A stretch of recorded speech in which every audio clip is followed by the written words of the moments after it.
ሳምንት የተመለከተነው የእግዚአብሔር ክብርና አገልግሎታችን የሚል ነው። አሁን ደግሞ በዕለት ተዕለት ኑሯችን እንዴት እንደምናከብረው ነው የምንመለከተው። ሰፊ ስለሆነ ምናልባት በሚቀጥለው ሳምንት መተላለፉ ስለማይቀር በደንብ አንዳንድ ነጥቦችን እንመለከታለን። እዚህ ቦታ ላይ ጳውሎስ ሲናገር ያነበብነው አንደኛ ቆሮንቶስ ምዕራፍ 10:31 ላይ ነው። የዕለት ተዕለት ተራ የምንላቸው ነገሮች ያነሳና ስትበሉ ስትጠጡ ወይም ብሎ ማናቸው ነገር ስታደርጉ ይላል።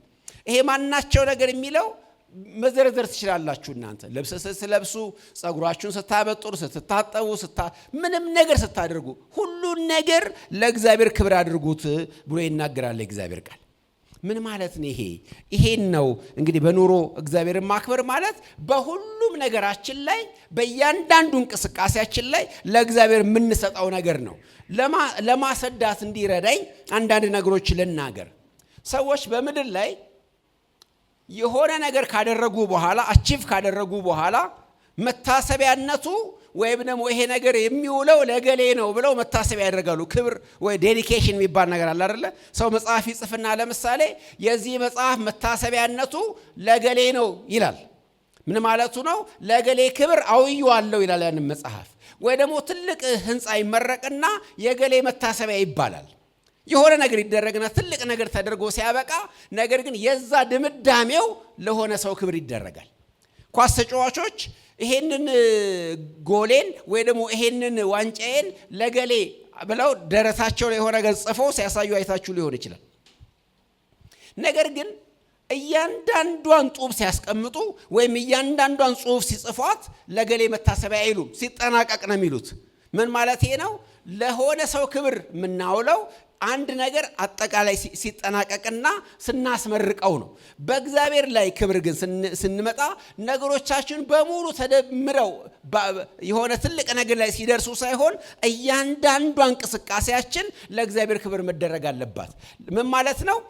ስንቀሳቀስ፣ ስተነፍስ፣ ሳወጣ፣ ሳወርድ፣ ስበላ፣ ስጠጣ፣ ስቀመጥ፣ ስነሳ፣ እጄን ስዘረጋ፣ ስመልስ እያንዳንዱን ነገር ሳደርግ ኢንቴንሽናሊ ገብቶኝ እንዳደረገው መጽሐፍ ቅዱስ ይናገራል። ለምን መሰላችሁ? ያለ እግዚአብሔር ፈቃድ እነዚህ ነገሮች ማድረግ ስለማይቻል። አንዳንድ ጊዜ በእኛ አስተሳሰብ ውስጥ ያለው ኮመን ነገራችን ኮመን ስህተታችን ምን መሰላችሁ? እግዚአብሔር የሚያስፈልገን እኛ ለማንችላቸው ነገሮች ነው። ከኛ አቅም በላይ ለሆነው ነገር እግዚአብሔር ያስፈልገናል። ከኛ አቅም በታች ለሆነ ነገር ግን እግዚአብሔርን መጠየቅ አያስፈልገንም እንላለን። ይሄ በሰዎች ውስጥ ያለ አስተሳሰብ ነው። ይሄ አስተሳሰብ ብንናገረውም ባንናገረውም ውስጣችን ይመራዋል። ለትልልቅ ነገሮች ነው እግዚአብሔር የሚያስፈልገን የሚመስለን። አንዳንዱን በራሳችን የምናደርግ ይመስለናል። ለዚህ ነው አንዳንድ ሰዎች ትልልቅ ነገር ካደረጉ በኋላ ይሄንማ ያደረጉት በእግዚአብሔር ነው ይላሉ፣ እውቅና ይሰጣሉ። ለትንሿ ነገር ግን እውቅና አይሰጡም። ነገር ግን መጽሐፍ ቅዱስ የሚያዘን ትንሹንም ትልቁንም የምናደርገው በእግዚአብሔር ኃይል ስለሆነ፣ በእግዚአብሔር ማስቻል ስለሆነ፣ በእግዚአብሔር ጸጋ ስለሆነ በሁሉም ነገራችን ላይ ለእግዚአብሔር እውቅና እንድንሰጥ መጽሐፍ ቅዱስ ያዘናል። ሁሉን ነገር የሚሆነው ለእግዚአብሔር ክብር ለምንድን ነው የሚሆነው ብትሉ፣ መብላት ያለ እግዚአብሔር አይቻልም። መጠጣት ያለ እግዚአብሔር አይቻልም። እጅን አንስቶ መልሶ እንደገና መሰብሰብ ያለ እግዚአብሔር አይቻልም። ይሄንን ለማስረዳት አንድ ቦታ አንደኛ ነገሥት 13 ቁጥር 4 ላይ ልንገራችሁ። አካብ የተባለው ንጉሥ ትንቢት ተነገረለበትና ነቢዩ አጌነስ ነበር በሱ ላይ የሚናገረው። ስለዚህ እንደዚህ ያለስ ያዙት ብሎ እጁን ዘረጋ። ነቢዩ ማን ነው? ንጉሱ ያዙት ብሎ እጁን ሲዘረጋ የዘረጋት ልጁ ግን በመለስ አቃተው ይላል። ማን ሊጸልይለት አስፈለገ? ነቢዩ መጸለይ ነበረበት። የዘረጋትን እጁ መመለስ አልቻለም። ያዙት ብሎ እኮ ነው የዘረጋው፣ ነገር ግን መመለስ አልቻለም። ምን ሊያሳየው ፈለገ? እግዚአብሔር ትልቁን ነገር አይደለም ትንሹንም ነገር አንተ ማድረግ አትችልም። እጅህን እንደዚህ ዘርግተህ ለመመለስ የእግዚአብሔር እርዳታ ያስፈልግሃል። አንድ እዚህ ጋር የሚቆም ሰባኪ ወይም አስተማሪ ስንት ጊዜ እጁ የሚያወናጭፈው? እያንዳንዷን ነገር ለማድረግ እግዚአብሔር ያስፈልገዋል። ዘርግቼ ለመመለስ አልችልም። ይህን ችሎታ አይደለም እሱ። ብዙ ጊዜ ለምሳሌ 18 ዓመት ሽባ የነበረችዋችን ሴት ሲተረትር ጌታ ቆመሽ ተራመጂ ሲላት፣ ጎባጣ የነበረችውን ሲያስነሳት የእግዚአብሔር እጅ ነው እንላለን። ነገር ግን እኛ ራሳችን አቅም እንዳለን የሚመስለን፣ ጤና ያለን የሚመስለን ሰዎች ከወንበራችን ለመነሳት እግዚአብሔር ሊረዳን ያስፈልጋል። ሁሉ ነገር ያለ እግዚአብሔር እርዳታ አይቻልም ወገኖቼ። ለዚህ ነው በሁሉም ነገራችን ለእግዚአብሔር ዕውቅና መስጠትና ማክበር ያለብን በእኛ የሚሆን ምንም ነገር ስለሌለ ነው። እንግዲህ እቺ ትንሽ ነገር ነች። እጅን ዘርግቶ መመለስ በጣም ትንሽ ነገር ነው። ንጉሡ አልቻለም። ስላልቻለ ምን ተባለ? ጸሎትና የእግዚአብሔር ጸጋ አስፈልገው። ስለዚህ እግዚአብሔር ሊያስተላልፈን የሚፈልገው ትልቁ ነገር ምንድነው? በሁሉም ነገር ማመስገን፣ በእያንዳንዷ ጉርሻ፣ በእያንዳንዷ ውሃ መጎንጨት እግዚአብሔርን ማክበር ያላችሁ ለምንድነው? እሱንም ያለ እግዚአብሔር ማድረግ ስለማልችል። ኮቪድ የመጣ ሰሞን ታስታውሱ ከነበረ ኢንቴንሽን ሳናስበው ዝም ብለን ምናደርጋት ነገር ራሷ ምን ያህል ዋጋ እንዳላገባን መተንፈስ የሚባለው ነገር ትዝ ይላችኋል። ለካስ መተንፈስ እንደ ፎር ግራንትድ የምንወስደው ከተራ ነገር አይደለም። ምክንያቱም ለመተንፈስ ተቸግረው ሰዎች ማሽን ተገጥሞላቸው ለማሽኑ በመቶ ሺዎች የሚቆጠር በየዕለቱ እየከሰከሱ ለዛውም አቅም ያላቸው ለተወሰነ ቀን ብቻ ህይወታቸውን ለማርዘም ሲሞክሩ አይተናል። ለካስ ለመተንፈስም እግዚአብሔር መርዳት ያስፈልገዋል። ሳምባ ስላለኝ አፍንጫ ስላለኝ ዝም ብዬ አየር ማስገባትና ማስወጣት አልችልም እግዚአብሔር ካረዳኝ በስተቀር። ስለዚህ በሁሉም ነገር ላይ የእግዚአብሔር ዳታ ካልመጣልኝ በስተቀር ምንም ስለማላደርግ ስተነፍስ በእያንዳንዱ ትንፋሼ ተመስገን ማለት አለብኝ። ስበላ ያለ እግዚአብሔር መብላት ስለማልችል ታስታውሳላችሁ መክብብ 2:25 ላይ የሚናገረው ያለሱ ፈቃድ የበላ ይለና ደስ ብሎትም ተድላን የቀመሰ ማን ነው? ያለ እግዚአብሔር ፈቃድ መብላት አይቻልም። ደስ መሰኘትም ስለማይቻል በሁሉም ጉርሻ እግዚአብሔር ማመስገን ያስፈልጋል። መብላት የቻልኩት ለዚህ ነው። መጉረስ የቻልኩ ስለዚህ ነው። ምሳሌ 26 ላይ ሰነፍ ሰው እኮ ወይም ታካይ ሰው እጁን ወደ ወጨቱ ያደርጋትና ወደ አፉ እንኳን ለመመለስ ይቸገራል አይደል የሚለው መጽሐፍ ቅዱስ። ስለዚህ እንደዚህ ማመላለስ እንኳን የቻለው ከሳህኑ ራፋችን ማንረርሶን ነው እግዚአብሔር አለብዛ አይቻልም ማለት ነው። የዕለት ተዕለት ተራ የሚመስሉ ነገሮች እንኳን ያለ እግዚአብሔር አይቻሉም። ስለዚህ በሁሉም የተቻለው በእግዚአብሔር ነው። በአንተ ነው የተቻለው ማለት አለብን ማለት ነው። ለትልልቁ ነገር አለ አንተ የምታስፈልገኝ ትንሿንም ማድረግ አልችልም እኔ። ስለዚህ አንተ ካረዳኸኝ ትንሿንም ትልቁንም ማድረግ ስለማልችል በዚህ ምክንያት ነው ለአንተ ክብር ማድረገው ማለት አለብን ማለት ነው። ሁሉንም ነገር ስናደርግ ለዚህችስ እኔ በቃለሁ ምንለው ነገር የለም። አንተ አታስፈልገኝም የምንለው ነገር የለም። ብዙ ሰዎች እግዚአብሔር የሚመስላቸው የሆነ ቅርቃሩ ሲገቡ የሚያወጣቸው ከዛ በኋላ ግን ሜዳ ላይ ሲወጡ ማያስፈልጋቸው ይመስላቸዋል። ለምሳሌ አይታችኋል መኪና ባትሪም ቢብሎት ምናምን ግፉኝ ይላል አይደለ? እንገፋውና ከዛ በኋላ የተወሰነ ጊዜ ከገፋ ነው በኋላ ሞተሩ በራሱ ይነሳል። ከዛ እናስፈልገው ምናልባት አመስግኖን ወይ ደግሞ ዞር ብሎም ሳያየን ይሄዳል መኪናው። እግዚአብሔር እኛ ልክ እንደ አስነሺ ብቻ አይደለም የሆነ ነገር ላይ ገፍተር አድርጎን ከዛ በኋላ በራሳችን የምንንቀሳቀስ አይደለንም። እያንዳንዱ ጎማ የምትሽከረከረው በእግዚአብሔር ነው። እያንዳንዱን ነገር የምናደርገው በሱ ነው። ስለዚህ እግዚአብሔር አስጀማሪያችን ብቻ አይደለም፣ ሁሉ ነገራችን ነው። የሚያስጀምረን እሱ ነው፣ የሚያስቀጥለን እሱ ነው፣ የሚያስፈጽመን እሱ ነው። በመካከል በእያንዳንዷ ጉዳይ ላይ የሚያግዘን እሱ ነው። ዘማሪው እንደዚህ ብሎ ይዘምራል። እያንዳንዷ እስትንፋስ ስጦታ ናት የኢየሱስ ይላል አይደል? የታምራት መዝሙር አለ። እያንዳንዷ እስትንፋስ የእግዚአብሔር ስጦታ ነች። ስለዚህ በሁሉም እስትንፋሴ ማመስገን አለብኝ። ለዚህ ከሆነ እስትንፋሴ እስካለ ድረስ ይላል መዝሙረኛው በእስትንፋሴ ያለ ሁሉ እግዚአብሔር ያመስገን ይልና በህይወቴ በመኖርበት ዘመን ሁሉ እግዚአብሔርን አመሰግናለሁ። ለምን?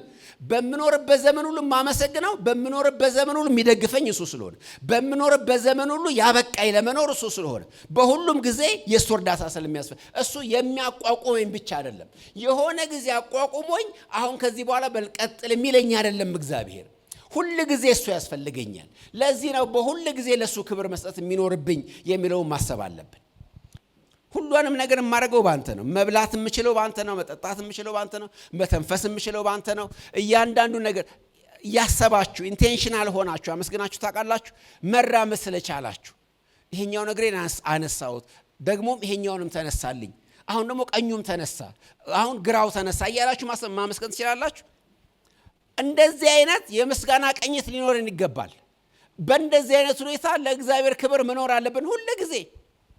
ማለት ትዝ የሚለን አልፎ አልፎ አይደለም።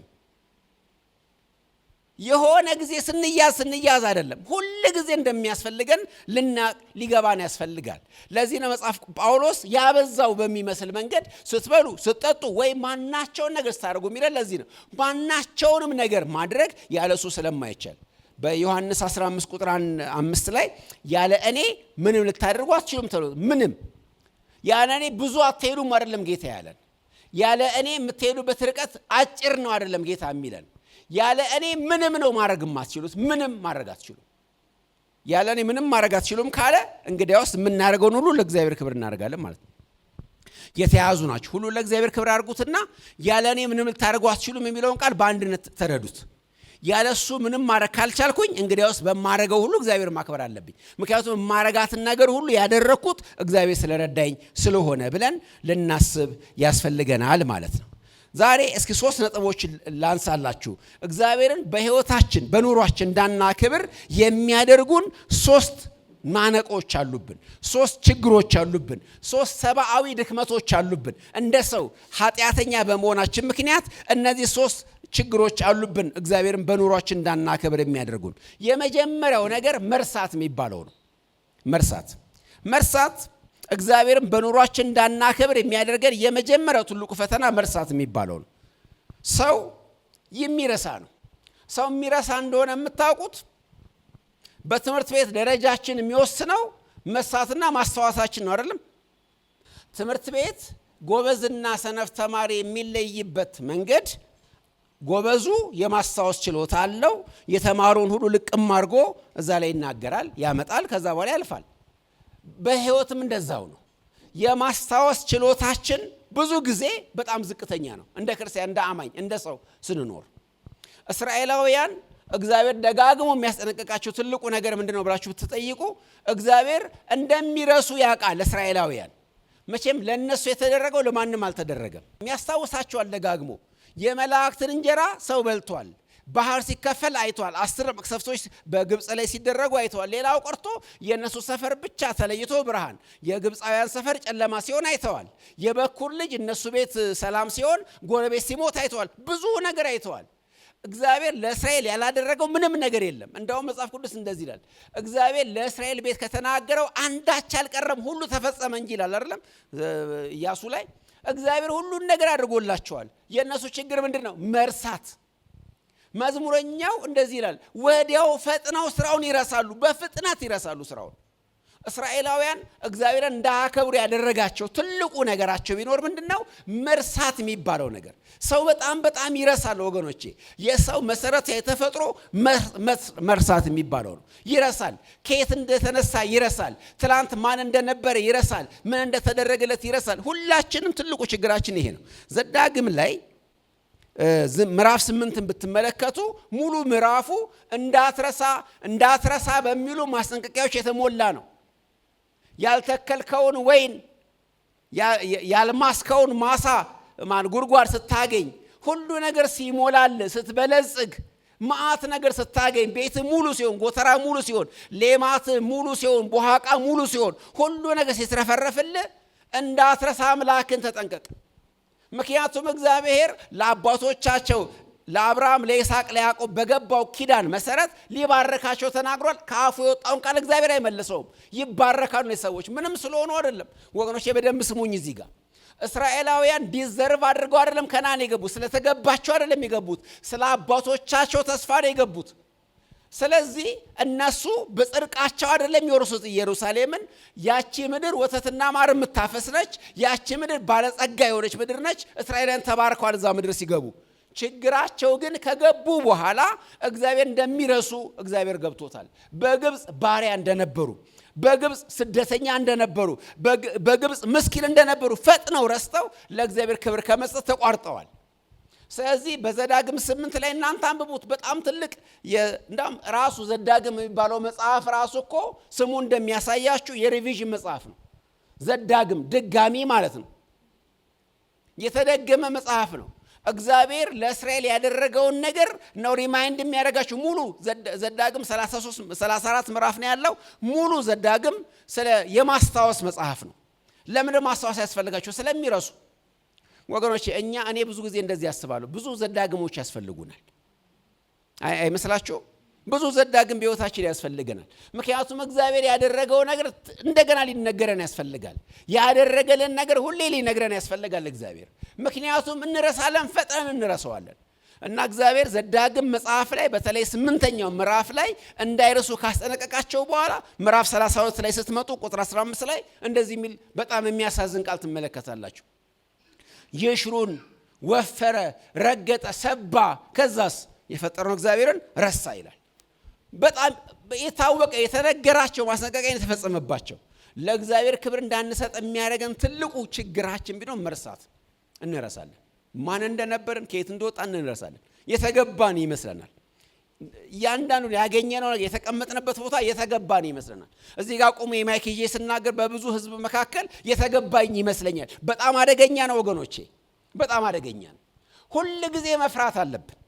ጳውሎስ በአዲስ ኪዳን ላይም ሲናገር እናንተ የበረሃ ወይራ ናችሁ። እውነተኛው የተፈጥሮ የነበረው ወይራ ዘይት የሚያወጣው እውነተኛ ወይራ እና አብርሃም እና ይስሐቅ የነበሩበት ወይራ የሆነ ጊዜ ላይ ስታክ አደረገ። ከዛስ አሕዛብን እግዚአብሔር ለማዳን እነሱን ፖዝ አደረገና እስራኤልን ወደ አሕዛብ ዞረ። እኛ በባህሪያችን የተፈጥሮ ዘይት ማናመነጭ የበረሃ ወይራ የነበር ነው። መጣንና ግራፍት ተደረገን፣ እዛ ላይ ተተከለን። ከዛ እንደዚህ ይላል ጳውሎስ ያሳስብ ሮሜ 11 ላይ ፍራ እንጂ የትዕቢትን ነገር አታስብ፣ ከየት እንደመጣ አስብ። ከምድረ በዳ የመጣ የበረሃ ወይራ ነህ። በባህሪ ዘይት ማመንጨት ማትችል ነህ። ነገር ግን እግዚአብሔር አምጥቶ በእነ ይስሐቅ በእነ አብርሃም ምናም ግንድ ላይ ተከለ። ስለዚህ ሁሉ ጊዜ እናስብ፣ ከየት እንደመጣ አስብ ይለናል። ወገኖች አስብ፣ ሁሉ ጊዜ ከየት እንደተነሳን እናስብ። ራሷ እስራኤል እንኳን የተባለችው ወገኖች ልንገራችሁ፣ እስራኤልን እግዚአብሔር ሲነግራት አባት አሞራዊ ነበር፣ እናት ኬጢያዊት ነበረች ይላቸዋል። ራሱ እስራኤል እንኳን የተባለው ሕዝብ እንኳን እኮ የሚመካበት የለውም። ተመልከቱ፣ እስራኤል ማን ነው? እስራኤል የሚባለው የመጀመሪያ ስም የወጣለት ያዕቆብ ነው አይደለም? ያዕቆብ ወዴት ሄዶ ነው ሚስት ያገባው? ወደ ሶሪያ አይደለም? ወደ ላባ ሄዶ ሶሪያ። ስለዚህ አባታችሁ እኮ ተቅበዝባዥ ነበር በምድረ በዳ፣ ከዛ መጥቶ ነው። እነሱን እንኳን እንደዛ ካላቸው እግዚአብሔር በእነ አብርሃም በእነ ይስሐቅ በኩል የተመረጡትን ሕዝቦች እኛማ እንዴት ከምድረ በዳ የመጣን የበረሃ ወይራዎች የሆንን። ስለዚህ መርሳት የለብንም። ሁል ጊዜ በሕይወታችን የጌታን አሻራ ከረሳን ወገኖች በሕይወታችን ትልቅ አደጋ ውስጥ እንገባለን። መርሳት ትልቁ የሰዎች ችግር ነው። እንረሳለን። ከየት እንደመጣ እንረሳለን።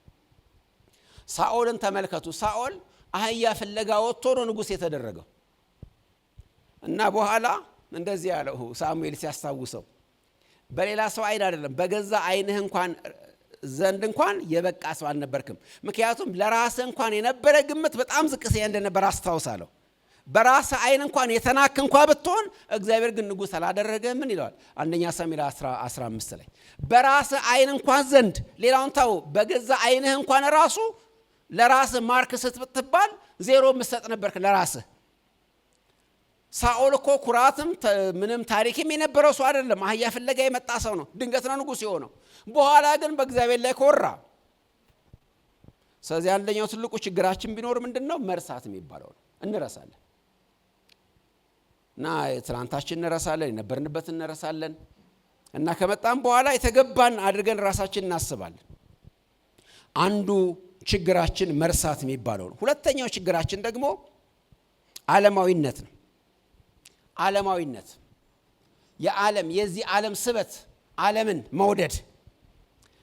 እግዚአብሔርን ጌታ በግልጽ ሲናገር ለሁለት ጌቶች መገዛት አትችሉም ብሎ ተናግሯል። ለእግዚአብሔርም ለገንዘብም መገዛት ለሁለት ጌቶች መገዛት አትችሉም። የቀደሙትን እግዚአብሔር ምንድነው የሚላቸው? በኑሯቸው እንዳሰደቡት በኑሯቸው እንዳላከበሩት ይነግራቸዋል። ኢሳይያስ 52 ቁጥር 5 ላይ ብትመለከቱ በአሕዛብ መካከል ስሜ በእናንተ ሰበብ ይሰደባል ይላቸዋል። በኑሯቸው ምክንያቱም እነሱ የሚያደርጉትን እነዛም አሕዛብ የሚያደርጉትን እነዚህ እያደረጉ ነገር ግን ምርጥ ሕዝቦች ነን ይላሉ እና በዚህ የተነሳ እግዚአብሔርን ያሰደቡት ነበር። አዲስ ኪዳን ላይም በተደጋጋሚ ማስጠንቀቂያ አለ። ጌታችን በተራራው ስብከቱ ሲናገር መልካሙን ስራችሁን አይተው በሰማያት ያለውን አባታችሁን ያከብሩ ዘንድ ስራችሁ በሰዎች ፊት መልካም ይሁን፣ እናንተ የምድር ጨው ናችሁ፣ እናንተ የዓለም ብርሃን ናችሁ ብሎ ተናግሮናል። ነገር ግን ጨው አልጫ ቢሆን ለምን ይጠቅማል? ወደ ውጭ ከመጣልና በእግር ከመረገጥ በስተቀር ለምን ይጠቅመዋል ብሎ ጌታ ተናግሯል። ስለዚህ በኑሯችን ሁሉ በቅድስና በመኖር ጌታ ልናከብር ያስፈልጋል። ዓለማዊነት የሚገባብን ከሆነ ጌታ እንዳይከብር ምክንያት ይሆናል። ጌታን የምናከብረው በምንኖረው በኑሯችን በአኗኗራችን እንደሆነ መቼም የታወቀ ነው። አንድ ቦታ ላመበላችሁ አንደኛ ጴጥሮስ 2:12 ላይ እንደዚህ ይላል። ጴጥሮስ ሲመክረን ወይም ሲያዘን 2:12 ጴጥሮስ ላይ ስለሚመለከቱ ስለ መልካም ስራችሁ ክፉ እንደምታደርጉ በዚያ እናንተም በሚያሙበት ነገር በሚጎበኝበት ቀን እግዚአብሔርን ያከብሩት ዘንድ በአሕዛብ መካከል ኑሯችሁ መልካም ይሁን። እንግዲህ በኑሯችን መልካምነት በኑሯችን ምልልስ ዓለማዊነትን በመጸየፍ እግዚአብሔርን ካላከበር ነው ወገኖች እግዚአብሔር በኑሯችን ያፍራል ወይ ደግሞ በአሕዛብ መካከል ስሙን እናስነቅፈዋለን፣ እናሰድበዋለን። በኑሯችን የምናስከብረው ኮድ ሲኖር ነው። እግዚአብሔር አስተንደር መጽሐፍ ቅዱስ አይታችሁ ከሆነ ለወንጌል እንደሚገባ ኑሩ የሚሉ ቃሎች አሉ። የሚገባ ምልልስ የሚባል ነገር አለ። ሌላው ቀርቶ በዓለም እንኳን ራሱ እያንዳንዱ መስሪያ ቤት ብትሄዱ ኮድ ኦፍ ኮንዳክቶች አሉ ወይ ደግሞ የሥነ ምግባር መርሆች የሚባሉ አሉ። ያንን ካላሟላችሁ ከዛ መስሪያ ቤት ደረጃ በታች ናችሁና ዋርኒንግ ይጻፍላችኋል። መጨረሻ ላይም ልትባረሩ ትችላላችሁ። በወንጌል ላይ ደግሞ ስታንዳርድ አለው እያንዳንዱ ነገር። ፊልጵስዩስ ምዕራፍ 1:27 ላይ ለክርስቶስ ኢየሱስ ወንጌል እንደሚገባ ኑሩ ይላል። ወንጌል ዲዘርቭ ያደርጋል ወይ? ይሄ ይመጥነዋል ወይ? ይሄ ኑሮዬ ይሄ ምልልሴ ይመጥነዋል ወይ ለወንጌል የሚል ጥያቄ ልጠይቁ ያስፈልጋል ብሎ ነው መጽሐፍ ቅዱስ የሚናገር። ስለ ምልልስ ስለ አመላለስ መጽሐፍ ቅዱስ በጣም ነው የሚናገረው። በአገባብና በስርዓት ይሁን ይላል። ስንኖር አኗኗራችን ሁሉ በስርዓት በቅድስና ሊሆን ይገባል። ኑሯችን ከቅድስና የራቀ ከሆነ ወገኖች እግዚአብሔር አይከብርም። በኑሯችን እንሰድበዋለን፣ በኑሯችን እናሰድበዋለን። እኛ መስደብ ብቻ አይደለም፣ በኑሯችን ሌሎችም ደግሞ እግዚአብሔርን እንዲሳደቡ ምክንያት እንሆናለን። ዳዊትን እግዚአብሔር ከቤርሳቤ ከዘሞተ በኋላ ኦሪዮን ካስገደለ በኋላ ያለው ቃል ምንድነው እንደሆነ ታውቃላችሁ? ለእግዚአብሔር ጠላቶች የስድብ ምክንያት አድርገሃል አለ። ለእግዚአብሔር ጠላቶች የስድብ ምክንያት ሰጣቸው። ያው ያንተ የምትለው እንደ ልብ ያልከው ሰው እኮ እንደዚህ ነው ብለው እግዚአብሔር እንዲሰደብ ምክንያት ሆነ። ወገኖች በደንብ ስሙኝ። እኛ በምንኖረው ኑሮ ወይ እግዚአብሔር ይከብራል ወይ ደግሞ እግዚአብሔር ይዋረዳል፣ ወይ ይሰደባል ወይ ደግሞ ይመሰገናል በእኛ አኗኗር። እና ዳዊትን ለዚህ ነው እንደዚህ ያለው እግዚአብሔር ለእግዚአብሔር ጠላቶች የስድብ ምክንያት ሆናል፣ ስለዚህ ቀጣሃለሁ፣ አሰድብኸኛል። በሌላ አነጋገር በባህላችን ባነጋገር አለ አይደለ? አሳዳጊ የበደለው ይባላል አይደለ? አንድ ልጅ ሲያጠፋ ምናምን እና የሚያፍረው የሚሸማቃቀው ወላጅ ነው። በልጅ ጋጠወጥነት በልጅ መጥፎ ባህሪ ምክንያት አሳዳጊ ነው የሚበደለው፣ አሳዳጊ ነው የሚሰደበው። ምክንያቱም ልጁ እንደዚህ ሆነው ነውረኛ ቤተሰቦች ቢኖሩት ነው፣ ስርዓት አላስተማሩትም ማለት ነው ተብሎ ልክ እንደዚሁ ነው። እኛን ያየ ሰው ወይ እግዚአብሔርን ያመሰግናል ወይ ደግሞ እግዚአብሔር ይሳደባል። ዳዊት በአደባባይ መስክሮለታል ለዳዊት ማነው እግዚአብሔር ለዳዊት በአደባባይ መስክሮለታል። እንደ ልቤ ብሎታል፣ ፈቃዴን ይፈጽም ብሎታል፣ ዘይት በራሱ ላይ ያቀብቶታል። ስለዚህ እግዚአብሔር የመሰከረለት ሰው የሚኖረው አኗኗር ከአሕዛብ እንዳንዱ ከሆነስ እግዚአብሔር ይሰደባል ማለት ነው።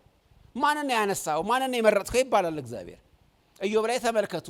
ኢዮብ ላይ ሰይጣንና ኢዮብ ያደረጉትን ንግግር ብትመለከቱ ነገሩ ይገባችኋል። ባሪያን ኢዮብን አየኸውን አለ እግዚአብሔር። ጨዋታውን ንግግሩን የጀመረው እግዚአብሔር ነው፣ በኢዮብ መወራረድ ስለፈለገ። ባሪያን ኢዮብን አየኸውን እንደሱ ጻድቅ እግዚአብሔርን ይፈራ ከአመፃ ከክፋት የራቀ ማንም የለም አለ እግዚአብሔር። በልበ ሙሉነት እግዚአብሔር ተማመንበታለሁ፣ ኮራበታለሁ፣ የሚፈራኝ የሚያከብረኝ በመንገድ የሚሄድ ሰው ነው አለ። ሰይጣን ግን መለሰና እንደዚህ ያለ አይምሰልህ እግዚአብሔር ሆይ አለው። ይህን የሚያደርግልህ ስለወደደህ አይደለም፣ ስለሚፈራህ አይደለም፣ ዙሪያውን ስላጠርክለት፣ ሀብቱን በረከቱን ስለሰጠው፣ ልጆች ስለሰጠው፣ እንዴ ጤናውን ስለጠበክለት ነው አለ። እግዚአብሔር ማንነቱን በማንነቱ እንደሚወደድ ማሳየት ስለፈለገ ለሰይጣን በቃ እነዚህን ያልካቸው ነገሮች እንድታነሳ ፈቅጄልሃለሁ አለው። ታውቁታላችሁ ታሪኩን። ከዛ በኋላ ኢዮብ እነዛን ሁሉ ነገሮች ካጣ በኋላ አጥር የተባለውን ነገሩን፣ ልጆቹን፣ ንብረቱን፣ ጤናውን ሁሉ ነገር ካጣ በኋላ እግዚአብሔር ሰጠ፣ እግዚአብሔር ነሳ፣ የእግዚአብሔር ስም የተባረከ ይሁን ብሎ በአፉ ሳይበድል ሲቀር እግዚአብሔር ከበረ ማለት ነው። የሚሳደብ ሰው አጣ። ሰይጣን የስድብ ምክንያት አጣ ማለት ነው። ልጄ ሆይ ይላል አይደል ምሳሌ ላይ ልቤን ደስ አሰኘው፣ ለሚሰድበኝ መልስ መስጠት ይቻለኝ ዘንድ የሚል ቃል ታውቃላችሁ። ምሳሌ ላይ ለሚሰድበኝ መልስ መስጠት ይቻለኝ ዘንድ ጠቢብ ሁን፣ ልቤን ደስ አሰኘው ልጄ ሆይ ይላል እግዚአብሔር። ለምን ለሚሰድበኝ? እግዚአብሔር የሚሰድባል። አዎ ምን እያለ ይሰድበዋል? አንተን እኮ የሚከተሉ የሆነ ፍርፋሪ ስለምሰጣቸው ነው። አንተን እኮ የሚከተሉ እንደዚህ ስለምታደርግላቸው ነው ባሰጣቸው። ስለዚህ ወገኖቼ ወደኛ ሳመጣው ኑሯችን ሲሞላ ምናመሰግን ከሆነ ሲጎድል ምናማረር ከሆነ እግዚአብሔርን አሰደብን ማለት ነው። ይሄው ያልኩት አልቀረም ይላል ሰይጣን።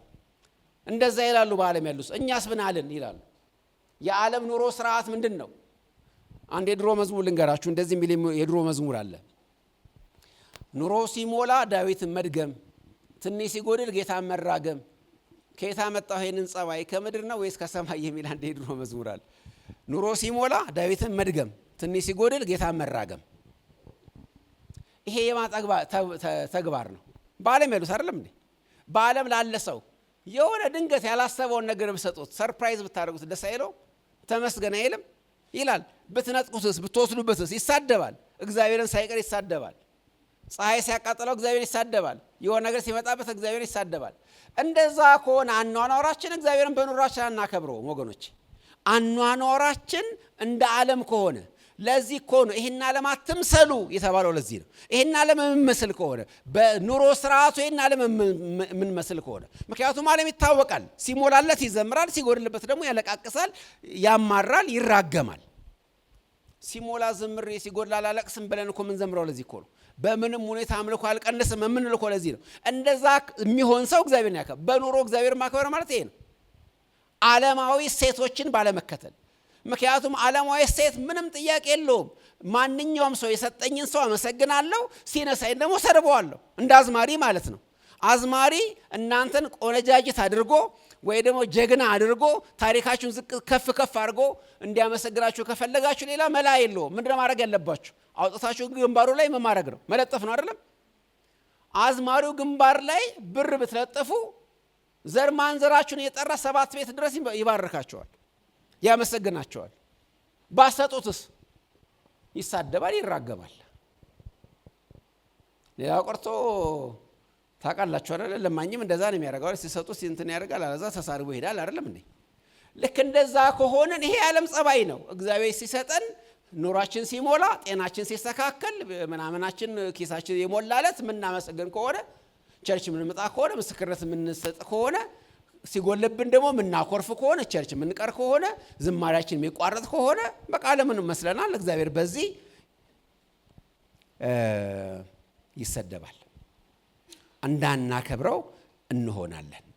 ለዚህ ነው መጽሐፍ ቅዱስ ሲናገር በአንደኛ ጢሞቴዎስ 4:11 ላይ በነገር ሁሉ ትእዛዙን የሚሰጠን ጌታን በሕይወታችን ሁሉ እንድናከብረው በእያንዳንዱ ነገራችን፣ በመላለሳችን ሁሉ በሰዎች ፊት ባለን በየትኛውም ነገር ላይ። ስለዚህ እግዚአብሔርን እንድናከብር የሚያደርገን ሌላው ሁለተኛው ነገር እንዳልኳችሁ የዚህ ዓለም ስርዓትን የዚህን ዓለም ቫልዩ ሲስተም የምንከተል ከሆነ ነው። ብዙ ሰዎች ደግሞ ዛሬ እንደዚህ ናቸው። ሞቅ እንዲል ጉባኤው የሆነ ነገር መደረግ አለበት፣ የሆነ ነገር መምጣት አለበት። አለበዛ በሆነ በደረቁ ምናምን አይቻልም። በባዶ ሜዳ ሰው አይዘምርም። በባዶ ሜዳ እንትን አያደርግም። የሆነ ነገር ይፈልጋል፣ የሆነ እንዲሞላለት ይፈልጋል። የሚመሰክረው ነገር መኖር አለበት። ከጎረቤት የበለጥኩ ብሎ መናገር አለበት። ቤቱ መሙላት፣ ጓዳው መሙላት አለበት፣ ኪሱ መሙላት አለበት። በዛን ሳፊቱ ያበራል፣ ይታያል እኮ በሚታይ ነገር። ይሄ እግዚአብሔርን በኑሯችን እንዳናከብር የሚያደርገን ነገር። ሶስተኛው ነገር ደግሞ መታለል ነው። መታለል እግዚአብሔርን በኑሯችን እንዳናከብር የሚያደርገን ሶስተኛው ነገር መታለል። መጽሐፍ ቅዱስ ላይ ቅድም አንደኛ ሰው ምንድነው አልኳችሁ? የሚረሳ ነው አልኩኝ አይደለ? መርሳት ነው። ሁለተኛው ማለት ትችላላችሁ መወሰድ ነው። የዓለም ሶስተኛው መታለል ነው። መታለል ዲሰፕሽን የሚባለው ነው። ዲሲቭ ከሚያደርጉ ብዙ ዲሲቭ የሚያደርጉ ነገሮች አሉ እዚህ ምድር ላይ። የሚያታሉ ብዙ ነገሮች አሉ እዚህ ምድር ላይ። ሰይጣን አታላይ ነው። ክፉዎች አታላዮች ይላል መጽሐፍ ቅዱስ። ሐሰተኛ ትምህርት አስተማሪዎች አታላዮች ናቸው። ምኞት አታላይ ነው። ከሁሉ በላይ ግን አታላይ ተደርጎ የተነገረው ነገር ገንዘብ ነው። ክርስቶስ ኢየሱስ በማቴዎስ 13 ቁጥር 22 ላይ የባለጸግነት መታለል የሚል ቃል አለ። ዛሬ እችን ነገር በደንብ መናገር እፈልጋለሁ። አንዱ ትልቁ አታላይ ነገር ባለጸግነት ነው፣ ገንዘብ ነው፣ ብልጽግና ነው። በጌታ በተናገረበት ቋንቋ አራማይክ ቋንቋ ነው ጌታ ያስተማረው። በስብከቱ ላይ ማሞን ይባላል። ማሞን የሚባለው የዚህ ዓለም አዱኛ፣ የዚህ ዓለም ሲሳይ፣ የዚህ ዓለም ገንዘብ ሁሉ ማለት ነው። ጥሬ ገንዘብ ብቻ አይደለም። ማናቸውም እሴት፣ ማናቸውም በዓለም ላይ አለ ብለን የምናስቆጥረው ነገር ሁሉ አታላይ ነው መጽሐፍ ቅዱስ ሲናገር እና ውሸታም ነው። የባለጸግነትን ወይም የብልጽግናን 3 ውሸቶች ልንገራችሁ። እነዚህ 3 ውሸቶች ነው የሚነግር። ያታላል ሲባል ምንድን ነው የሚያታለል? ብልጽግና ያታልላል። ብልጽግና ያታልላል። ይሁዳ ጌታውን ሸጧል የሚል መዝሙር አለ። ታምራት ማን የተስፋዬ ጋቢሶ ያታልላል። ብልጽግና ምን ብሎ ያታላል ካላችሁ 3 ውሸቶቹን ልንገራችሁ። ባለጸግነት ወይም ኪሳችሁ ውስጥ ያለው ብር፣ ቤታችሁ ውስጥ ያለው ሀብት፣ አካውንታችሁ ውስጥ ያለው ገንዘብ የሚሰብካችሁ 3 ውሸት አለ። 3 ውሸት እግዚአብሔር እንዳታከብሩ የሚያደርጋችሁ እነዚህ መታለሎች ናቸው። የመጀመሪያው ውሸት ምንድን የሚል ነው? አንደኛው ውሸት ያመጣኸኝ አንተ ነህ ይላቸዋል። የብልጽግና የመጀመሪያው ውሸት ምንድን ነው? ከኔ ጋር እንድትሉ ትፈልጋለሁ። ምን ይላቸዋል? ያመጣኸኝ አንተ ነህ፣ እኔ ያንተ አንጡራ ንብረት፣ አንተ ነህ ያመጣኸኝ ይላቸዋል። ወደ ዘዳግም 8 ልውሰዳችሁ። ብርታቴ ብልሃቴ አመጣልኝ እንዳትላል የሚለው የምኔ ውጤት ነው እንድትሉ ያደርጋችኋል። ይሄ እኮ የልፋትህ የላብህ ውጤት ነው። እኔ የላብህ ውጤት ነኝ ይለናል ገንዘባችን። የላብህ ውጤት ነኝ፣ የአይምሮህ የማስተዋልህ ውጤት ነኝ፣ የስማርትነትህ ውጤት ነኝ ይለናል። የመጀመሪያው የሚነግረን ውሸት እሱ ነው። ዘዳግም 8 ላይ ልውሰዳችሁ። እንደዚህ ይላል፣ በልብም ጉልበቴ የእጄም ብርታት ይህን ሀብት አመጣልኝ እንዳትል። በነገራችን ላይ አንተ አይደለም የምትለው፣ አንተ ያልክ ይመስልሃል እንጂ የነገረ ገንዘብህ ነው። ገንዘብ እንደዚህ ይልሃል፣ ያታልሃል። ያመጣኸኝ አንተ ነህ ይልሃል። ገንዘብ አፍ የለውም አይደለ ወገኖች? ገንዘብ አፍ አለው። ገንዘብ ይናገራል። ገንዘብ ይናገራል፣ ይሰብካል። ገንዘብ ያስተምራል። ገንዘብ ዲሲቭ ያደርጋል። ገንዘብ ምን እያለ ያመጣኸኝ አንተ ነህ። ከዛ በኋላ እሱን ነው የምናስተጋባው እኛ። ብርታቴ ብልሃቴ አመጣው ብለን ከዛ የምናውጀው እኛ ነን። መጀመሪያ ግን የሚነግረን እሱ ነው። አንተ አመጣኸኝ ብሎ ያታለናል። ለዚህ ነው የባለጸግነት መታለል ይላል መጽሐፍ ቅዱስ። ባለጸግነት ያታላል፣ ገንዘቡ ያታለናል። የሚያታለን ያመጣኸኝ አንተ ነህ ብሎ ያታለናል። ሁለተኛ የሚያታለን ደግሞ እንደዚህ እያለ ነው። ሁለተኛው ውሸቱን ደግሞ ልንገራችሁ። የብልጽግና ውሸት የምትፈልገውን የሚያስፈልገን ነገር ሁሉ ላደርግልህ እችላለሁ ይለናል። ሁለተኛው ውሸቱ እሱ ነው። በኔ ጣለው፣ ካውንት ኦን ሚ፣ በኔ ጣለው። የምትፈልገውን ነገር የሚያስፈልገን ነገር እኔ ካለው ይበቃሃል፣ እኔ ሁሉን ነገር አረግልሃለሁ ይለናል። ገንዘብ እንደዛ ይለናል። ገንዘብ ካለ ምን አለ? በሰማይ መንገድ አለ። ገንዘብ ካለ በሰማይ መንገድ አለ። በሰማይ መንገድ አለ ማለት መሰላችሁ? ባይሰራ መንገድ ችግር የለውም፣ መንገድ አለ ነው። ገንዘብ ማት መንገድ አለው አይደለም እንዴ? ምን ችግር አለ? ገንዘብ ካለ ደግሞ ገንዘብ ካለ የማይሆን ነገር የለም። ብዙ ሰው ሲናገር ሰምታችሁ፣ ገንዘብ ካለ ብቻ ገንዘብ ሁሉ ነገር የማይቻል ነገር የለም። ገንዘብ እንደማይገዛው ነገር የፈለከውን ነገር ይገዛል። ሁሉ ነገር ያመጣል። ፍትህ ካስፈለገ በገንዘብ ይገዛል አይደል? ወንጀለኛ ሆነ ንጹህ መባል ትችላለህ በገንዘብህ።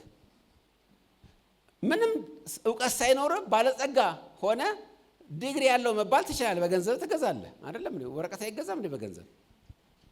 ማት ነገር ቤቱ ተቀምጦ መንጃ ፈቃድ ይመጣልህ ስንት ሰው ነው? ቤቱ ተቀምጦ ዲግሪ ምናምን የሚመጣልህ ስንት ነው? ገንዘብ ሁሉን ነገር ያደርጋል ብሎ ሳያምናል። ምክንያቱም እንደዛ ብሎ ስለሚነግረን ነው። ሁሉን ነገር ማድረግ እችላለሁ፣ እኔ ሁሉን ቻይ ነኝ ይለናል ገንዘባችን። የምትፈልገውን የሚያስፈልገን ያማረን ነገር ሁሉ ማድረግ እችላለሁ ይለናል። ውሸት ነው። የመጀመሪያው ውሸቱ ብቻ የተናገርነው። እውነቱ ምንድነው? ገንዘባችን ያመጣኸኝ አንተ ነህ፣ ያንተ ውጤት ነኝ፣ የጉልበትህ የላብህ የጥበብህ ውጤት ነኝ ሲለኝ ኖ የሰጠኝ እግዚአብሔር ነው እንጂ እኔ አላመጣሁትም ብለን ውሸቱ ማጋለጥ አለብን አይደለ? እግዚአብሔር ማክበር ካለብን እንደዚህ ነው የምንለው። ገንዘብ ያለው ሰው በነገራችን ላይ ወገኖቼ ገንዘብ ያለው ሰው የእግዚአብሔር መንግስት አይወርስም የተባለ ይመስላቸዋል አንዳንድ ሰዎች። ወይ ደግሞ ገንዘብ የከፋስር ነው የተባለ ይመስላቸዋል አንዳንድ ሰዎች። ሁለቱም አልተባለም። ገንዘብ የከፋስር ነው አልተባለም። ገንዘብ ያለው ሰው መንግስት ሰማያት አይገባምም አልተባለም። ገንዘብን ሞደርን አይደለ የከፋስር ለባለጸጋ ወደ እግዚአብሔር መንግስት መግባት ጭንቅ ነው የተባለው። ጭንቅ ነው ማለት አይቻልም አይደለም፣ ከባድ ነው ግን ይቻላል። ያቺ ከባዱን ቀላል የሚያደርገው ግን ምንድነው? ያመጣኸኝ አንተ እኔ አይደለሁም ያመጣሁ ጌታ በቸርነቱ ነው የሰጠኝ ሚል ሰው ያን ፈተና ይቋቋመዋል። ስለዚህ ባለጸጋ ሆኖ ዳዊት አብርሃምን ተመልከቱት። አብርሃም ሽማግሌ የላከ ጊዜ ኤሊኤዘርን ሽማግሌ አድርጎ ሲልገው ዘፍጥረት 24 ላይ ተመልከቱት። ኤሊኤዘር የአብርሃምን ሀብት እየተናገረ ምክንያቱም ምን አለው ይባላል ሽማግሌ ሲላክ ተብሏል እኮ። ኤሊኤዘርም ምን አለው ሲባል ጌታዬን አብርሃምን እግዚአብሔር ባለጸጋ አድርጎታል ይልና ያለውን ከብቶች መጠን፣ ያለውን ግመሎች መጠን፣ ያለውን አህዮች መጠን፣ ያለውን ወንዶችና ሴቶች ባሮች መጠን፣ ያለውን ወርቅና ብር መጠን ዘርዝሯል። ዘፍጥረት 34 ላይ 24 ላይ ዘርዝሯል። ምክንያቱም አብርሃም በጣም በጣም በጣም ባለጸጋ ሰው ነው። ነገር ግን አብርሃም አንድ ነገር ገብቶታል። አንድ ቦታ እንደዚህ ሲል ትመለከቱታላችሁ። አንተ እግዚአብሔርን ባለጸጋ አደረግኩት እንዳትል እጆቼን ወደ ማን አንስቻለሁ? ወደ እግዚአብሔር። እኔን የሚያበለጸግ የሚያ ብቻ ነው፣ እግዚአብሔር ብቻ ነው። የኔ ሀብት የመጣው ከእግዚአብሔር ነው ብሎ አብርሃም ያምናል። በጉልበቴ በብልታቴ ብሎ አያምንም። ስለዚህ ይሄን ፈተና አልፎታል። እግዚአብሔርን ያከበረው ለዚህ ነው አብርሃም። ሰው ግን የሚወድቀው ልክ ነው በገንዘቤ በላቤ ያመጣሁት ብሎ ያምናል። ገንዘቡ የሰበከውን እሱም ራሱ መልሶ ይናገረዋል። ሁለተኛው ስብከቱ ደግሞ እንዳልኳችሁ እኔ ሁሉን ነገር አደርግልሃለሁ ይላል።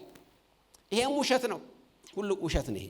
እስኪ ኢዮብ 36 ላይ አንድ ጥያቄ እንመልከት። ቁጥር 19 ኢዮብ 36:19 ላይ አንድ ቃል እንመልከት። 36:19 ላይ ኢዮብ ላይ የሚገርም ጥያቄ አለ። ሪቶሪካል ኩዌሽን የሚባለው ወይ ደግሞ ራሱን እዛው ላይ መልስ ሳይሰጠን የሚታወቅ ስለሆነ መልሱ ባለጠግነት የኃይልን ብርታት ሁሉ ያለ ችግር ልትሆን ሊረዳህ ይችላልን? መልሱ ምንድነው? በአንድ ቃል አይችልም ነው። ባለጠግነት ሁሉን ነገር ሊያደርግልህ ይችላልን? አይችልም። ሰዎች እኮ የሚናገሩት አባባል አላቸው ጠቢብ ሲሆኑ ሲገባቸው። ገንዘብ አልጋ ይገዛል፣ እንቅልፍ ግን አይገዛም። ምግብ ይገዛል፣ አፒታይት ግን አይገዛም። ልብስ ይገዛል፣ ሞገስ ግን አይገዛም። ማዕት ነገር ባሪያ ይገዛል፣ ሰው ግን አይገዛም። ምን ማለት ነው? በፈቃዱ ፍቅር በፍቅር ነው የሚወደው። ስለዚህ ገንዘብ ሁሉ ነገር ማድረግ አይችልም። መድኃኒት ይገዛል፣ ጤና ግን አይገዛም።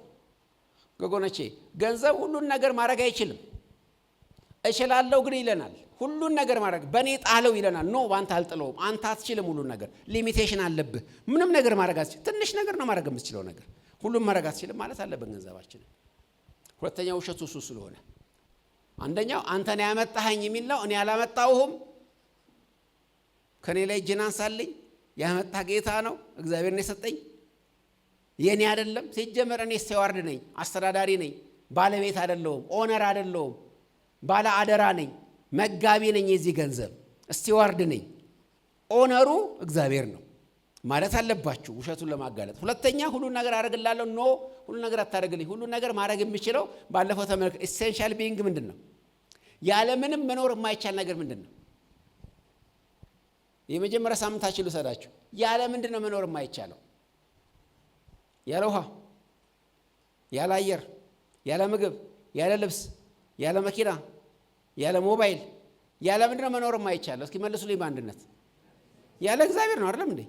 ምክንያቱም ያለ እነዚህ ነገሮች ሰው ሲኖር አይተናል። ይቻላል። ስለዚህ ኢሴንሻል ቢንግ እግዚአብሔር ብቻ ነው። አንድ ጊዜ ድሮ የሰማሁት ቀላል የድሮ በጣም ልጅ ሆኜ አንድ ሰው ኒውዮርክ ከተማ ውስጥ አሉ ማአት ገንዘብ በሳምሶናይት ሞልቶ እየሄደ እያለ አንድ ማጅራት መቼ ያገኘዋሉ እና ማጅራት መቼው ጠብደል ዱላ አንስቶ እንደዚህ አለው ለዛ ሳምሶናይት ላይ ያዘው ገንዘብ ሙሉ ብር ሙሉ ሳምሶናይት ላይ ያዘው ሰው እንደዚህ ምርጫ ሰጠው። አናትን በዚህ ዱላ ከመበረቅሰውና ይሄን ገንዘብ ከምሰጠኝ አንዱን ምረጥ አለው። ምን ብሎ ቢመልስ ጥሩ ነው ሰውየው? ጭንቅላቴን በርቅሰው፣ ምክንያቱም ኒውዮርክ ከተማ ውስጥ ያለ ጭንቅላት መኖር ይችላል፣ ያለ ገንዘብ ግን መኖር አልችልም ማለት። ያለ ጭንቅላት ይኖራል፣ ያለ ገንዘብ ነው ማይኖረው። አንዳንድ ሰዎች ያለ ገንዘብ መኖር አይቻልም ብለው ያምናሉ። ከሌለ የለህም ይላሉ አይደለም። ብዙ ነገሮች አለ።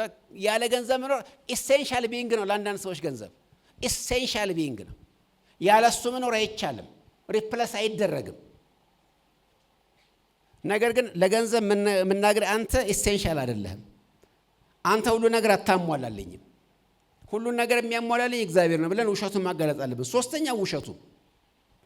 ሶስተኛው ውሸቱ ለዘላለም አልጥልህም፣ ካንተ ጋር እሆናለሁ። ሶስተኛው ባለጠግነት የሚናገረው ውሸት ይሄ ነው። ሁሉ ጊዜ ካንተ ጋር ነኝ እስከ መጨረሻው፣ ለልጅ ልጆች እተርፋለሁ፣ ሁሉ ጊዜ ካንተ ጋር ነኝ፣ አልለይህም፣ ታማኝ ነኝ ይለናል። ውሸት ነው። መጽሐፍ ቅዱስ እንደዚህ ይላል። ምሳሌ 27 ቁጥር 24 ላይ ለልጅ ልጅ አይተላልፍም ብልጽግና ይላል። እንደውም ምን የሚል ቃል አለ መሰላችሁ? ለራሱ ክንፍ አውጥቶ ይበራል፣ እንደ እርግብ ክንፍ አውጥቶ ይበራል ይላል።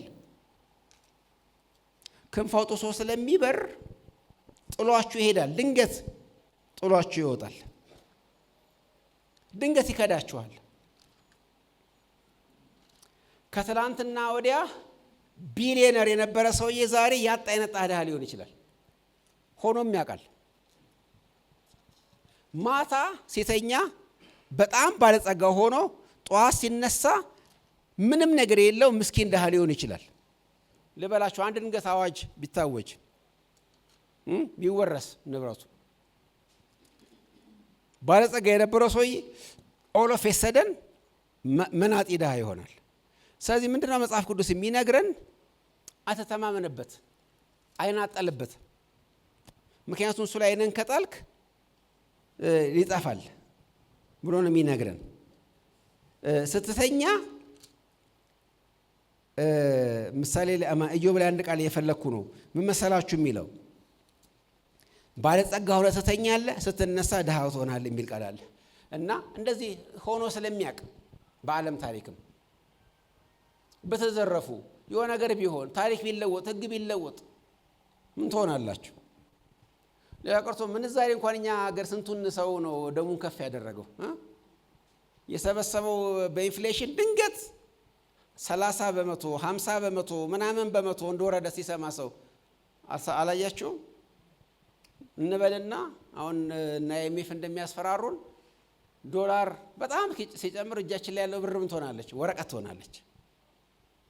ሰብስበነው እንደ ትራስ ካልተደገፍንበት በስተቀር ምንም የማይገዛ ይሆናል። ትራስ አይገዛም ራሱን ትራስ ካላደረግነው። ማገዶ አይገዛም ራሱን ካላነደር ነው። ሊሆን ይችላል እኮ ታውቃላችሁ አይደለ? ስለዚህ ልትተማመኑበት አትችሉም ገንዘብን ማለት ነው። ለዘለቄታው አያስተማምንም። ድንገት ጥሎ ሊሄድ ይችላል። አንድ ጥሩ ቃል አለ አንደኛ ቆሮንቶስ 7 ላይ እሱን ላንብብላችሁ የጠቀለልኩ ስለሆነ መልእክቴን።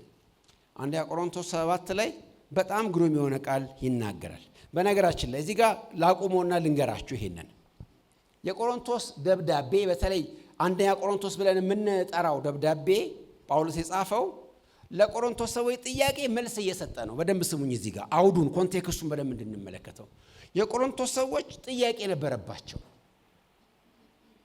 ጥያቄ ያለና ጥያቄያቸው ለጳውሎስ ላኩለት በደብዳቤ። ምናልባት በሰው እጅ በሰው አፍ በኩል ደብዳቤ ጥያቄ ጠየቁት። ሰው መቼም የሚጠይቀው ጥያቄ ልቡ ምኑ ጋር እንዳለ የልቡ ትርታ ምኑ ጋር እንዳለ ያሳብቅበታል። ዶሮ ብታለም ምኗን ይባላል? ዶሮ ስለምን የምትጠይቀው? ስለ ጥሬ ነው አይደለም የምትጠይቀው? ስለምን ልጠይቅ ትችላለህ? ሌላ ነገር አትጠይቅም። እና እነዚህም የቆሮንቶስ ሰዎችም እንደዚያ ናቸው። የሚጠይቁት ጥያቄ ስለመመሰላችሁ እዚህ ጠበል ብንጠራ ለጣዖት የታረደ ነገር ብንበላ ችግር አለው? አንዱ ጥያቄያቸው እሱ ነው። የሆድ ጥያቄ የሚጠይቁት ስለ ማግባት ደግሞ ድንግል ባትሆንስ ምናገባት? ስለ ጋብቻ የሚጠይቁት ነገር በሙሉ ዓለማዊ ነው። ጥያቄዎቹን ተመልከቱ። አንደኛ ቆሮንቶስ ምዕራፍ 7 ላይ ስትመጡ ጳውሎስ ስለነዚህ ጥያቄዎቻቸው መልስ ይሰጥና በኋላ ያቆመዋል። ድንገት ቅኝቱን ይለውጠዋል። አንደኛ ቆሮንቶስ 7 ላይ ከቁጥር 31 ጀምሮ ከቁጥር 29 ጀምሮ ላንብብላችሁ። አንደኛ ቆሮንቶስ 7 ከ29 ጀምሮ ዳሩ ግን ወንድሞች ሆይ፣ ዳሩ ግን የሚለው መመሰል ነገር ግን እላይ የጠየቁትን ጥያቄ እየመለሰ ነው የመጣው። ይኸውላችሁ እናንተ ከፈለጋችሁ ቁጥር 1 ተመለስኩ ስለ ጻፋችሁልኝ ነገር ከሴጋ ስለማገናኘት ይላል ምዕራፍ 7 ቁጥር 1 ላይ። ምዕራፍ 8 ላይ ደግሞ ለጣዖት ስለሰዋ ስጋ የእነሱን ጥያቄ ነው እየመለሰ ያለው። አሁን ግን እዚህ ጋር ድንገት በሰበር መልክ አንድ ነገር ያስገባል። በደንብ ስሙኝ። እዚህ ጋር ማጠቃለያ እሱ ስለሆነ ዳሩ ግን ወንድሞች ሆይ ይህን እናገራለሁ፣ ዘመኑ አጭር ሆኗል። ከእንግዲህ ወዲህ ሚስቶች ያሏቸው እንደሌላቸው ይሁኑ፣ የሚያለቅሱም እንደማያለቅሱ፣ ደስ የሚላቸውም ደስ እንደማይላቸው፣ የሚገዙም ምንም እንደሌላቸው፣ በዚችም ዓለም የሚጠቀሙ በሙሉ እንደማይጠቀሙባት ይሁኑ። የዚች ዓለም መልክ ኃላፊ ነውና። ምን እያላቸው ነው? ዳሩ ግን ወንድሞች ሆይ ስለሚስት ጠይቀውታል። ሚስት አለ እንዳላገባሁን የሆነ ዕቃ ገዝተህ እየሄድክ ነው እንዳልገዛ ቁጠረው። በዚች ዓለም ትጠቀማለህ እንደማትጠቀምባቱን። ለምን? የዚች ዓለም መልክ ኃላፊ ነውና። ስለዚህ ካውንት አታድርግ፣ እዛ ላይ አትመስረትበት። ጥላ ነው፣ ጤዛ ነው፣ እንፋሎት ነው። ስለዚህ እዚህ ላይ ማዕት እንትን አታድርግ፣ ጥለው የምትሄደው ነገር ነው።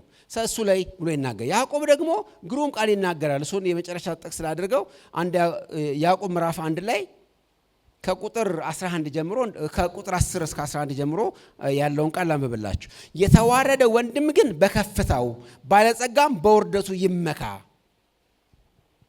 ይሄ ፓራዶክሲክ ነው ንግግሩ ራሱ። ምክንያቱም የተዋረደ ወንድም ብሎ በምኑ ይመካ ነው የሚለው? በከፍታው። ባለጸጋስ በውርደቱ። የቃላት ስህተት አይመስልም? አሁን ይሄንን ኤዲተሮች ቢያገኙት ያስተካክሉት ነበር። የተዋረደ ወንድም በውርደቱ፣ ባለጸጋ በከፍታው ነው አይደለም የሚመስለው? ነገር ግን አይደለም ይላል ያዕቆብ። የተዋረደ ወንድም በከፍታው ያቀያይረውና ከፍ ያለው ወንድም ባለጸጋው በውርደቱ ይመካል። ለምን? ይቀጥልና እንደ ፀሐይ እንደ ሳር ይጠወልጋልና ፀሐይ ከትኩሳት ጋር ይወጣል፣ ሳሩም ይጠወልጋል፣ አበባውም ይረግፋል፣ የመልኩም ውበት ይጠወልጋል። ስለዚህ በቃ ከንቱ ስለሆነ ያለህ ነገር እንደ ጤዛ እንደ ሳር ስለሚደርቅ እንዳለ አትቁጠር። የሚነግርን ስብከቱን አትስማው። የሚነግር ያን ስብከት ከሰማው እግዚአብሔርን አታከብረው።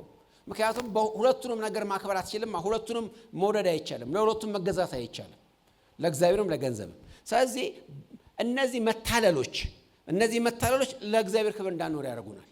ሀብቱን በራሳችን ያመጣን ከመሰለን እግዚአብሔርን አናከብረውም። የምናከብረው ጉልበታችንን ነው፣ የምናከብረው ብልሃታችንን ነው።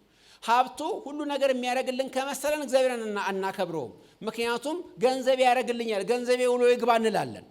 ለዘላለም የሚቀር ከመሰለን ትምክታችን እሱ እናደርገዋለን፣ እግዚአብሔር ማክበር እናቆማለን። ስለዚህ በኑሯችን እግዚአብሔር እንዳናከብር የሚያደርጉ እነዚህ 3 ነገሮች ናቸውና ልንነቃባቸው ያስፈልጋል። ይሄን ርዕስ አልጨረስነውም፣ እንቀጥለዋለን። ዛሬ ግን እዚህ ላይ እናበቃለን። እንጸልያለን ሁላችንም።